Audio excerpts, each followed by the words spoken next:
کرام نے واضح طور پہ فتح عالمگیری اٹھا کے پڑھے لکھا ہے، اگر آپ کو یقین ہے کہ سامنے والے کو تبلیغ کروں گا تو میری بات مان کے برائی کو چھوڑ دے گا تو واجب ہوتا ہے کہ ہم اسے روکیں.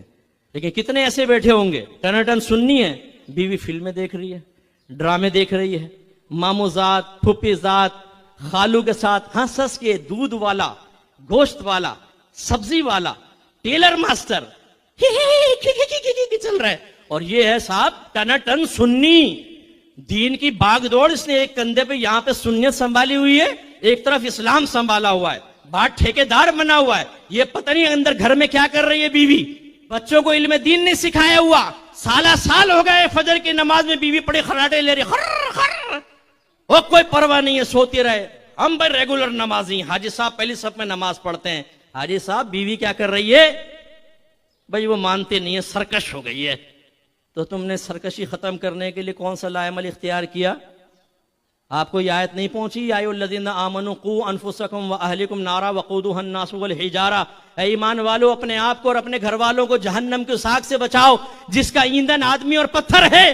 اور گھر والوں کو جہنم کی آگ سے بچانے کا مطلب کیا ہے؟ ان کو ضروری علم دین سکھائیں، انہیں عقیدہ سکھائیں، احکام شرعیہ عملیہ سکھائیں، گناہوں کی معرفت سکھائیں، انہیں نیکی کا حکم کریں، انہیں برائی سے روکیں، انہیں ایک رول ماڈل بن کر دکھائیں.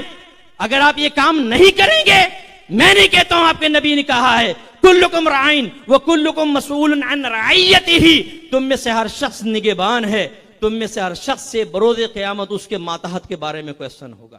جوان بیٹا پڑا سو رہا ہے فجر کے اندر، باپ کو شرم نہیں آتی کہ اس کو لات مار کے اٹھائے؟ کمبخت، اللہ کا رزق کھاتا ہے، پڑا سو رہا خراٹے لے رہا ہے.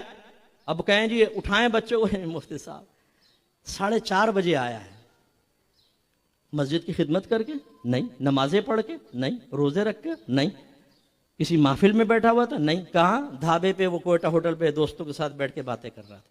نائٹ کی ڈیوٹی کر کے آیا، بچہ سو رہا ہے.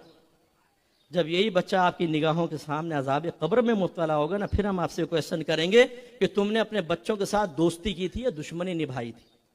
یہ اولاد ہوگی، یاد رکھیں میرے جملے.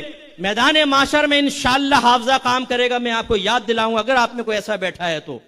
یہی اولاد ہوگی جو اپنے باپ کا گریبان پکڑ کے اسے اللہ کی بارگاہ میں لے کر جائے گی اور کہے گی کہ اللہ تعالیٰ اس سے حساب و کتاب لے. میرے اس باپ نے کبھی مجھ پر سختی نہیں کی، نہ مجھے نمازی بنایا نہ کچھ. حالانکہ میرے نبی نے فرمایا بچہ 7 برس کا ہو جائے اس کو نماز کا حکم دو، 10 برس کا ہو جائے تو مار کر نماز پڑھاؤ. آپ کا اللہ آپ سے قرآن میں فرما رہا ہے وَأَمُرْ أَهْلَكَ بِالصَّلَاةِ وَاصْطَبِرْ عَلَيْهَا لَا نَسْأَلُكَ رِزْقًا نَحْنُ نَرْزُقُكَ. اپنے گھر والوں کو نماز کا حکم دے اور خود بھی اس پر ثابت قدم رہے. ہم تم سے رزق کا سوال نہیں کرتے، رزق تو ہم تمہیں عطا فرمائیں گے. تو جی صاحب کما رہے ہیں نا، ٹائم نہیں ملتا. آپ کا رب کیا فرما رہا ہے؟ رزق تو ہمارے ذمہ کرم پر ہے. وَمَا مِن دَابَّةٍ فِي الْأَرْضِ إِلَّا عَلَى اللَّهِ رِزْقُهَا. زمین پہ چلنے والا کوئی جاندار ایسا نہیں جس کا رزق اللہ کے ذمہ کرم پر نہ ہو.